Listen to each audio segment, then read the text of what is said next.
ప్రకాశం barrage మీద ఈరోజు ఉన్నాం. బ్యారేజ్ కు జరిగిన డ్యామేజ్ చూడడం జరిగింది. ఇది చాలా బాధాకరం, వెరీ ఇర్రెస్పాన్సిబుల్ అనాలి. దీనికి బాధ్యులు ఎవరో దీని మీద ఎంక్వైరీ జరగాల్సిన అవసరం ఉంది.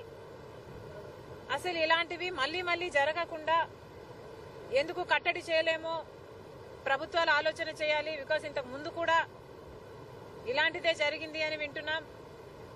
ఈసారి అయితే వచ్చిన ఫోర్స్ కి బీమ్స్ కూడా దెబ్బతిన్నాయి. ఇది సామాన్యమైన దెబ్బ కాదు. ఇంత హిస్టారికల్ బ్యారేజ్, ప్రకాశం బ్యారేజ్ కే ఇంత పెద్ద దెబ్బ తగిలింది అంటే దీన్ని చాలా సీరియస్ గా తీసుకోవాల్సిన అవసరం ఉంది. కఠినంగా శిక్షించకపోతే, పెనాల్టీ పెద్దగా లేకపోతే మళ్లీ మళ్లీ జరిగే అవకాశం ఉంది. కాబట్టి ఇది చాలా సీరియస్ గా తీసుకోవాల్సిన అవసరం ఉంది. అంతేకాకుండా యాజ్ సూన్ యాజ్ పాసిబుల్ మరమ్మతులు కూడా చేయాల్సిన అవసరం ఉంది. గత ప్రభుత్వం, జగన్మోహన్ రెడ్డి గారి ప్రభుత్వం కనీసం ఎన్నో ప్రాజెక్టులకు కనీసం యాన్యువల్ మెయింటెనెన్స్ కూడా చేయలేదు. రాజశేఖర్ రెడ్డి గారు కట్టిన ప్రాజెక్టులకు కూడా కనీసం యాన్యువల్ మెయింటెనెన్స్ కూడా చేయకపోతే చాలా చోట్ల చూసాం మనం. గేట్లు కూడా ఊడి నదులలో తేలడం చూసాం.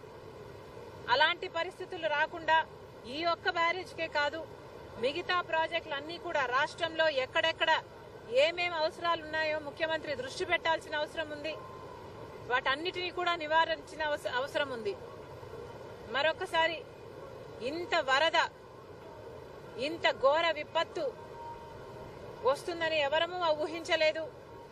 కానీ రెయినీ సీజన్ అంటేనే రెయిన్స్ వచ్చే సీజన్ కాబట్టి వీలైనంత వరకు ప్రికాషనరీగా ముందుకు ముందే ప్రభుత్వాలు, అధికారులు ఆలోచన చేసి డ్యామేజ్ కంట్రోల్ మోడ్లోనే రెయినీ సీజన్ మొదలు నుంచి ఉండాలని కాంగ్రెస్ పార్టీ కోరుతుంది. ఈ బ్యారేజ్కు సంబంధించి వెంటనే చర్యలు తీసుకోవాలి. ఎవరు దీనికి అకౌంటబుల్లో, ఎవరు దీనికి రెస్పాన్సిబుల్లో వెంటనే కనుక్కోవాల్సిన అవసరం ఉంది. కఠినంగా శిక్షించాల్సిన అవసరం ఉంది. ఎందుకంటే ఇది మళ్ళీ రిపీట్ కాకూడదు కాబట్టి.